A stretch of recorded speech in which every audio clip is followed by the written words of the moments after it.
HeadKick Audio, episode number 55. 55 is where we're at, ladies and gentlemen. Alright, first things first, let's go ahead and get started. In the intro, depending on where you're hearing it, if it's the audio version, you're hearing Cutthroat Gorgeous. If it's YouTube, then it's my homies and By the Gods. Outros, always By the Gods. Of course, on the table, you got HKA USA, proud partner of HeadKick Audio here, getting some interviews done. I just posted Adrian Yanez, who competes at Dana White Contender Series on August 11th. And then, of course, the threads here. I'm gonna pimp out my homies in Decatur. It's the Shades of Grief is the EP that they just put out. I'm over here peeping that Facebook.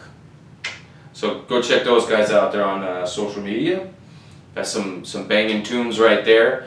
And of course, you've got myself. Now, we've got a few cards that we're going to be... Oh, hold on. A little glove here. Where is it? There it is. Okay. Sorry. We got 3 cards that we're going to go over on today's show. You got Invicta 41.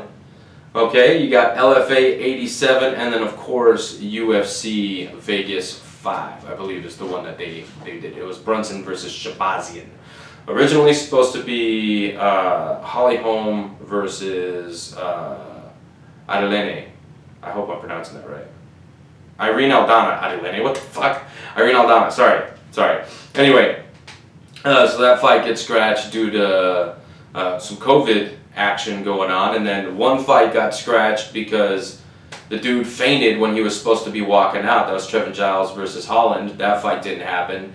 And then there was one other fight, maybe, so there was like 8 or 9 fights on the card. It was crazy. It was fun though. I enjoyed the fights, and I enjoyed the slightly shorter card. It was great. So let's go ahead and get down to business. Invicta 41, Morandin versus Ruiz. This is Brazil versus Mexico, and it was very enjoyable. Very enjoyable. Okay, so Short card here. It was good. Of course, HK USA product. Natalia Spies, Tally Payne, she was making her Invicta debut. We were all very excited. And she took on a girl, Alexis Colt. And Alexis Colt looked like she didn't want any part of the stand-up. Took the fight to where she felt she was most comfortable, which was the ground. And Spies did a real good job of defending the choke throughout the whole first round. Her back was taken like within seconds. And then for the majority of the round, she was on the defense, and come out into the second round. Of course, Colt realizes she was having success, pushed her up against the cage, gets it down to the ground, and gets a submission win there via rear naked choke. About 4 minutes in, Caitlin Salmons. Sorry, I have the screen adjusted. Anyway, Caitlin Salmons defeated Claire Guthrie via split decision. I thought it was a relatively close fight, and I don't think I'd have been upset had the fight gone either way. Pretty good fight, almost exclusively on the feet, and yeah, split decision there. And then this little badass right here, the striking Viking, Caitlin Young, coming out here and taking on LaToya Walker at featherweight, and Young just has her way with this chick.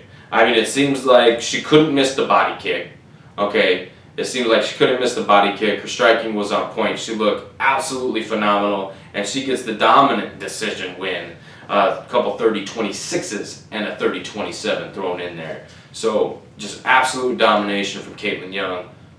That was fucking cool. I really enjoyed that fight.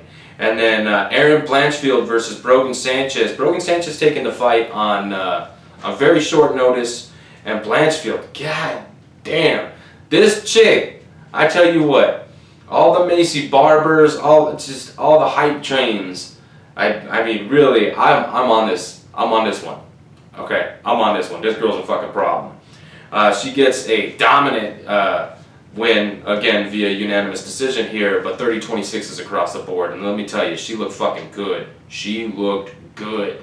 Okay, and I believe those girls are fighting at 125 pounds. So, I don't know. Very young in her career, and very young overall. You know, I think she's only like 22 or 24 or some shit like that. But sign me the fuck up. And then, of course, in your main event, Montserrat Ruiz taking on Janissa Morandin. Morandin, she had think she fought Ducati where she was knocked out, which was excellent, not because she got knocked out, but because Ducati looked really good.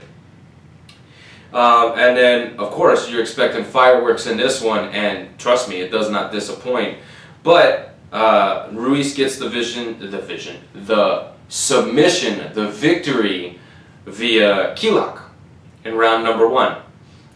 It was a scrappy round 1 is what it was. It was all over the place, and it was thoroughly enjoyable, but we have 2 other cards, so unfortunately, we're going to go ahead and move on.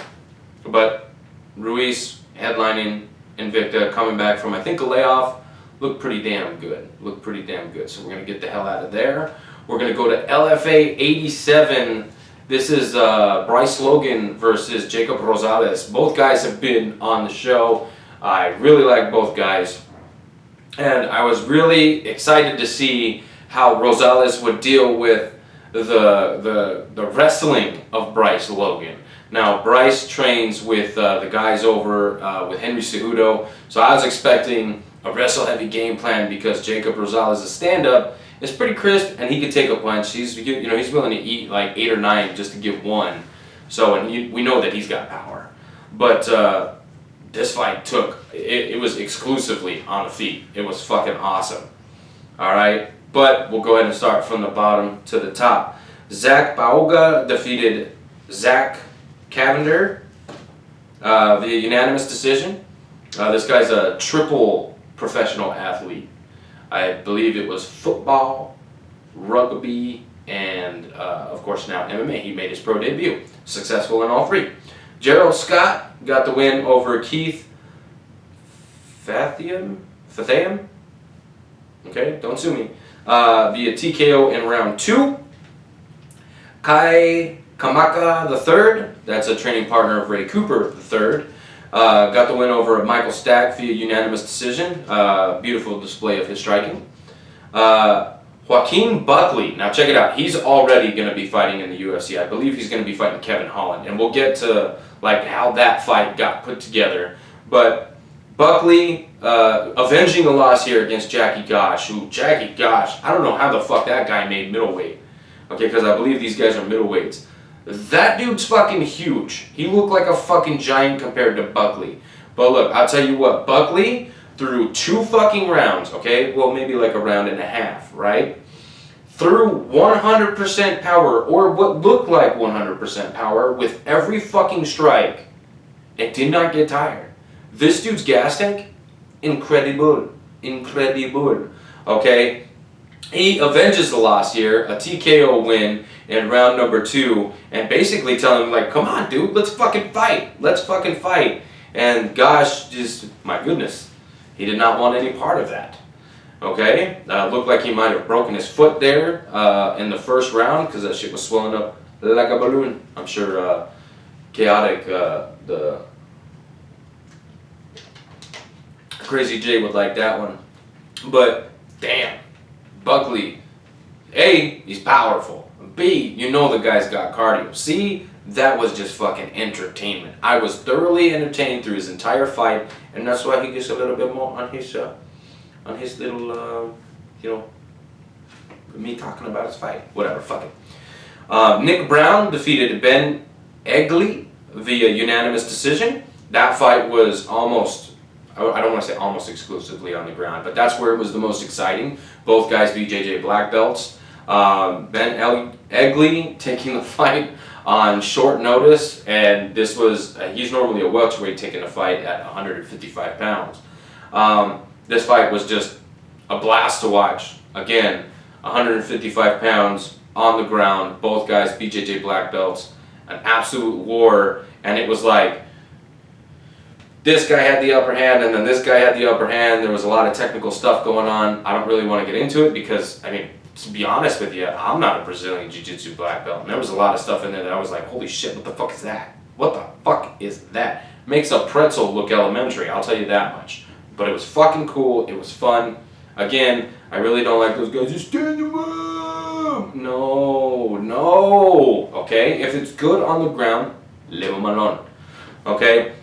And then, of course, in your main event, LFA bringing you another their 4th championship fight in as many weeks. Bryce Logan versus Jacob Rosales, a fight that I believe was supposed to take place earlier this year before the whole COVID thing happened. So these guys basically have been staring at each other from, you know, basically across the fucking Arizona-New Mexico state line, waiting for this shit to fucking break up so that they can compete against each other for the lightweight title. The lightweight title was vacated by Harvey Park, who wanted to focus on his law enforcement career. That sets up Logan versus Rosales, and this fight was a banger. Again, exclusively on the feet.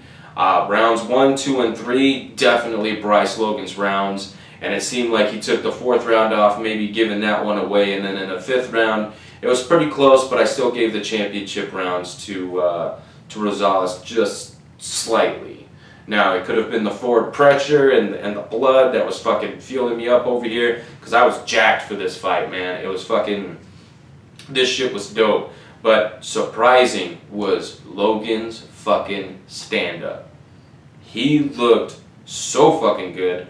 I was expecting him to take Rosales down and just basically maul him on the ground if he were to be able to get Rosales there. Now, Rosales has got really good takedown defense, and he's got BJJ credentials as well. But I really saw the fight playing out that way. Not this way. This way, I'm okay with 100%. But I was just very, very, very surprised. And Logan looked absolutely, like, especially in the first 3 rounds, he looked like a fucking world beater. He looked like a badass. And he was given a height and reach, maybe reach, I'm not sure. But definitely some height there. And just, you know, had his way with Rosales through those first 3. And then again, the later 2 rounds were pretty close. It was all for Rosales to, you know, do something, basically. So, LFA's got a new lightweight champion, and his name is Bryce Logan. And I'll tell you what, he lives in Scottsdale, I live in Tucson. We live so close. Maybe things could happen. I don't know what kind of things, and no homo, but you know, hey. It's a small state, but it's very big, very big. I don't know where I'm going with this, so I'm just going to go ahead and move on. LFA's new champ, Bryce Logan. Congratulations, sir. Excellent fight, and way to raise some eyebrows and get people to fucking pay attention to you, putting on a performance like that. Attaboy. Let's see where we at with time. Oh shit, I didn't switch it to time. Cool. We're about halfway through the show, so again, I'm going to... Oh, I did it again. I do this thing where I open up Windows, and then like I forget you could just click the other window, right? And it'll just lay on top of it. Anyway, let's just not get into that. So, UFC on ESPN plus 31, UFC Vegas 5, UFC Fight Night, Brunson versus Shabazian, however you want to call it. These happens, and this happens on Saturday. It is now... What is today? It's Tuesday. This was that long ago already? Dang. Oh, yeah, by the way, I had to switch the show coming out on Wednesdays as opposed to Mondays because I got a family and like I hang out with my family and stuff, and then I have the band, so I hang out and do band stuff, and it was just becoming, you know, a little bit too much to try and get the show in recorded by Sunday night, and then of course, you know, my job, right? You know, I gotta fucking get up at 2:30 in the morning just to be there. It just became a little bit too much. So we switched the shows coming out to Wednesdays. So if you already get some of this other information for some of the other shows, that's fine. That's fine. There are good shows out there. You got fucking the Rhino, what is it? Combat Sports with Rhino. He does his 10 rounds. He usually has a guest on. This last one he did was with Brad Katona. I'm going to be listening to that shit later. And then, of course, you got Juicy Juice over with the Fighting With Myself podcast. He puts out a show. His shit's pretty entertaining. And then the one I really want to talk about here real quick, and I know I shout out Steve a lot, but he put out his women's MMA podcast with, shoot, what is the guy's name? I'm new to this dude, so I don't really know his name. I think it's like Greg. Let me see what pops up. I don't think it's Greg. Drake. There you go. Drake Riggs. He's at Drake Riggs _. and then of course at Steve K _MMA, I believe first. But they got a good show. Let me see. Yeah, it's it's WMMA Today Pod. It's right here. See, look. I don't know if you can see that, but that's where it's at. So go check that shit out on their last episode that they did. I know they're shooting one today, which I'm gonna hopefully catch live. But their last show that they did like a women's MMA Mount Rushmore, and shit, that was fucking highly entertaining. They take questions. I mean, I know I'm not one of those kind of shows where I take questions and yada yada. I mean, if you fucking ask them and I think about it, maybe they might make their way into the show. But they are genre specific, right? They're not just MMA, they're not just, knockouts or just a grappling show or Muay Thai. They're specific to women's MMA, and like really for the most part, they could sit there for 2 hours and talk about it, and it's good. So check that shit out, Drake and Steve. There you go, keep that shit up. Again, we'll catch you later today. And then of course, my boy Eddie Law, he's got a show tomorrow, the Keyboard Warriors. They do their thing, so I'm gonna catch that tomorrow. So shout out to all my shows. I love y'all.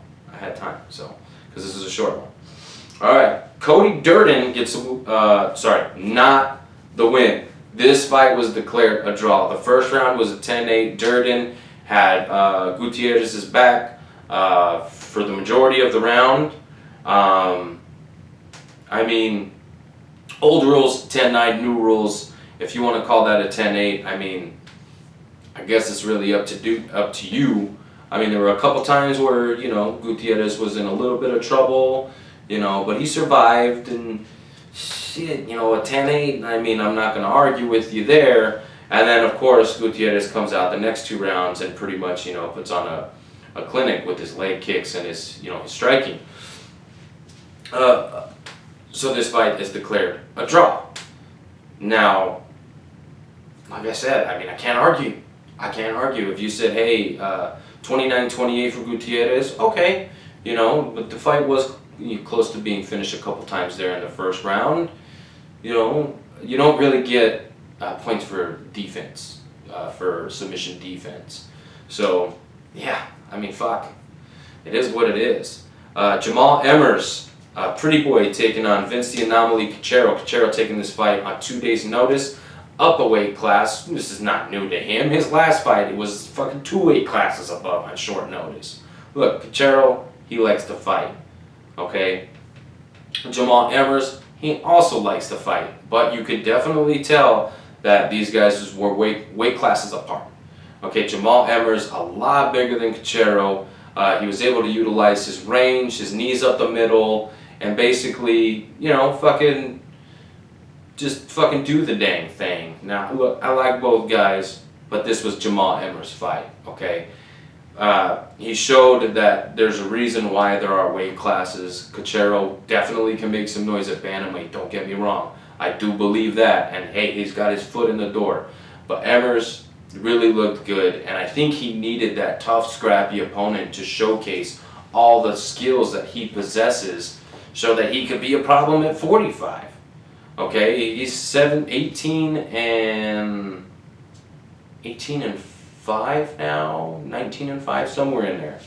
Okay, dude's fucking, he's just getting started, trust me.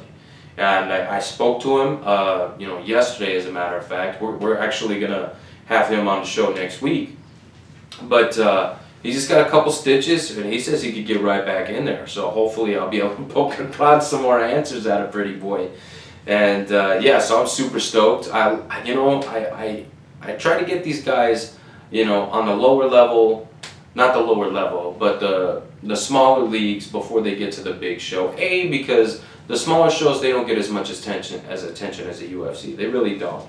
So I try to pick them up when they're, at that level, and then, of course, I try to keep the relationship so that when they do get to that point, hey, let's fucking, we gotta track that progress, man. We gotta see where you're at, and or maybe I'm fucking happy and excited for these guys, and genuinely proud of them for reaching their goals and reaching their dreams. And you know, I'm not doing it for quote unquote clout. I just like to fucking see these guys fucking succeed and, you know, talk to them when they're there.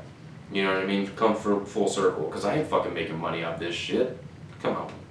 I fucking wasted a lot of time there. Nate Manez defeated Johnny Munoz via unanimous decision. 29-27s. There was some nut cracking going on in this card, by the way. I think almost every fight except for the co-main event had a nut shot. Don't quote me, but maybe you might want to quote me. And then, of course, Jonathan Martinez defeated Frankie Saenz via TKO in round number 3. Saenz, he's old school. He kind of reminds me, the way he fights is like a little Cain Velasquez. Okay, and it's not just because, you know, they both fight out of Arizona, but just his movements, you could see that age, you know what I mean? Just, anyway, they're similar to me, and if you don't fucking see it, then you don't fucking see it. But I really hate when they do this. Sometimes it works out, sometimes it doesn't, but they put an old guy versus up and coming guy, and, you know, it is what it is. The younger guy, 9 times out of 10, is probably going to win. Because there's a reason why you're pitting him against the veteran. It's because you want to see where he stands. You want to see if he's at the, you know, if he's going to be worth pursuing, star power wise. And then of course you're trying to check these older guys. But I just, man. Anyway, and there was also some fucking controversy on the stoppage, yada yada. I don't want to get into it. That's going on too much, so I'm just going to go ahead and move on. Jonathan Martinez, of course, you know, he also missed weight. So who knows how much that affected his performance. Bobby Green, Lando Venata, fight of the night again. I can watch these guys fight every day and I would not be upset. Just, you know, as long as they got, like, you know, a full recovery, like 100%, like, you know, even the brain damage that they took, I could watch them fight every day. Like, if you could just engineer that so that could happen, that'd be great. Bobby Green looked fucking phenomenal. Okay, Lando Venata needs to, a lot of people are saying, like, you know, move camps or, you know, yada yada. I think there's just a couple tweaks to his game that he needs to make. Again, he's another one of those guys that'll take a punch to give a punch, not really concerned about damage. He took a sweet elbow that put him on his butt there from Green. That was fucking cool. But, like I said, just a little bit of, you know, maybe mixing some shit up, because Green was trying to mix in takedowns. You know what I mean? Showing a full MMA arsenal, but I don't know. I've seen Lando when he's on. Like, look at what he did to McDessie, I believe it was. But yeah, just a couple tweaks, and, you know, the dude could really make some noise. Make some noise. But yeah, Bobby Green paying off his house with that win bonus. Of course, you know, they both get the win bonus, so it takes a little bit of sting out of the L. But Bobby Green gets to pay off his house and, you know, telling his kids this is in your blood. I want you to know you guys can fucking do anything, yada yada. Man, Bobby Green after a win is so fucking inspirational. And just seeing him coming off those, you know, those losses, some of them split decision, and just him being bitter at fucking everything. It's just like, I like this Bobby Green. So just keep winning, dude. Just keep winning, because this Bobby Green, man, you're going to garner some attention. Vicente Luque taking on Randy Brown. Rude Boy had a rude awakening right there at the end of round 2 and suffered another TKO loss. Vicente Luque, there's really levels to this game. And Vicente just took Randy Brown to school. Now look, Vicente, he does take damage in his fights, and I mean, it's a trend on this fucking card. They got these guys, but again, he'll take a punch to give a punch, and, you know, sometimes he just hits harder than the other guy. Randy Brown was caught, you know, playing the game with, you know, trying to, you know, put his hands on the mat so he couldn't take the knee, and Vicente just timed it perfect, bink. And then, of course, that's all she wrote, and Luque proceeds to call out Nathan Diaz, a fight that I don't think he'll get, but, you know, doesn't hurt to try, right? It doesn't hurt to try. Definitely not. And would I watch that fight? Yes, I would. 100%. I would watch that fight. So, Vicente Luque, keep trying. But maybe you're gonna have to put your focus elsewhere. I don't think Nathan's gonna take that fight or any fight anytime soon. In your co-main event, Joanne Calderwood taking, I think it was relatively short notice, but also like she was possibly giving up her title shot because she was slated to fight Valentina Shevchenko for the flyweight championship, and you know, she took a stab on a 50-50 or took a shot on the 50-50, and she got armbarred. That's what happened. She got armbarred by Jennifer Maia, who made weight and looked pretty good. Now, Calderwood also, after her fight, fainted. So, I don't know what's going on there, but of course, you know, everything's okay, she's fine. But Jennifer Maia got the attention of, you know, the queen of the flyweight division. I don't know if I called it strawweight. If I called it strawweight earlier, my bad. These are obviously flyweights, a little bit bigger. But Jennifer Maia's got Valentina saying, "Hey, I'll see you soon." So Jennifer Maia may have just gotten herself a title shot off of Joanne Calderwood. Now, JoJo, she's probably getting another win, maybe 2 at the most, and then she's right there back in the discussion for the title. And of course, the UFC is going to be like, hey, you know, you kind of fucking took this fight when you didn't have to, and yada yada. Okay? So maybe the UFC, you know, since she played ball with them, they'll play ball with her, yada yada. But of course, you got to win the fights. Now, that, you know, that moved us right into the main event. Derek Brunson. Wow. I'm just going to start with impressive. I picked JoJo and Shabazian to win. Okay, I flat out did. And I'd be a liar if I told you otherwise. But Derek Brunson, you could see a little bit of the old Derek, right? When he would hurt Shabazian, he'd kind of be like, you know, coming out fucking chin up in the air. But then he brought himself back, he reeled himself in, and really, he put on a veteran performance. He was, you know, calmer than normal. I still think he's got to tuck that chin a little bit, man. But outside of that, I really, you know, and of course when he would, you know, fucking get a little bit antsy. But outside of that, I can't really say anything bad about his performance. He was calculated. He was the veteran, man. Shabazian was the new guy on the block, and Derek Brunson said, you know, just like fucking what's his nuts said to the other guy, there are fucking levels to this shit. Sorry, Vicente de Brown. There are levels, and Shabazian was getting rushed. Now, mind you, this was supposed to be the co-main event. Brunson's already been there, done that. Okay? Done that. Multiple organizations, been there, done that. Shabazian, this was his first time as a co-main event, and then, you know, in the blink of an eye, holy shit, you're main eventing a UFC card at, I think he's like 22 fucking years old, right? And the dude is good, okay? He's looked good up until this point.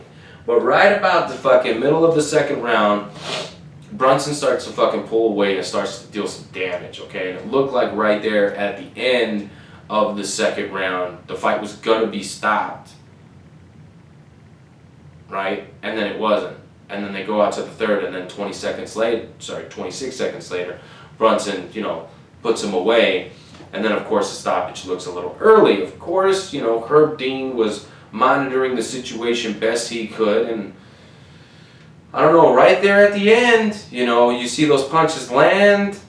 But then as soon as the fucking, you know, the horn, Brunson gets off, Shabazian rolls over, and then walks to his corner. Like, immediately. It wasn't like he was like, you know, it wasn't labored. I mean, he rolled over instantly and then gets up. So, I don't know. Again, I don't really want to fucking touch too much on this shit. Okay? But, yeah. I don't know. I think, again, the UFC... I'm sorry, not the UFC, the officials, they do the best they can. And I wouldn't want that job, even though I do want that job. I want to officiate before I die.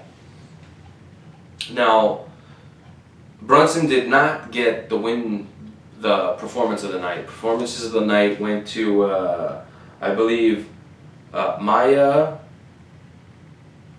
Fight of the night definitely went to Lando and Green. Let me see. It's probably too fucking far. I believe the other performance of the night went to Vicente. I believe. I'm not 100% sure, but it's just gonna take way too long to fucking, find that in the fucking timeline of this site right here. So I'll just leave it at that. Today we got Dana White's Contender Series, which I'm going to watch. And then this weekend we have Bellator 243, that's Michael Chandler versus Benson Henderson 2. And then, sorry, that's on Friday. And then on Saturday you have UFC Fight Night, Lewis versus Oleinik. It's going to be dope. It's going to be dope. So I don't really have enough time, I don't think, to go over any cards because, hey, we're at the end of the show. But again, I want to thank y'all for watching. Subscribe to this shit. Do it. Follow me on social media at HeadKick Audio, at HKA_AZ. Follow my boys at HKA USA. That's at HKA_USA. Check out the Decayers. Decayer, I think. I don't really have their tags memorized. And then of course I shouted out Rhino, Dave, Steve, Juice. So go check those guys out as well, because of course I'm not the only fucking show in town and these guys are good. We're all different. We all do it differently, but I think we're all good. You know what I say? You know what I say. I gotta cut that shit off because that's Juice's world right there. He's got me on accents 100%. So go check out By the Gods. Go check out Cutthroat Gorgeous, HK USA, Steve, fucking Dave, all them's, fucking Decayers, myself's. Just go check us all out because it's good stuff. Until next time.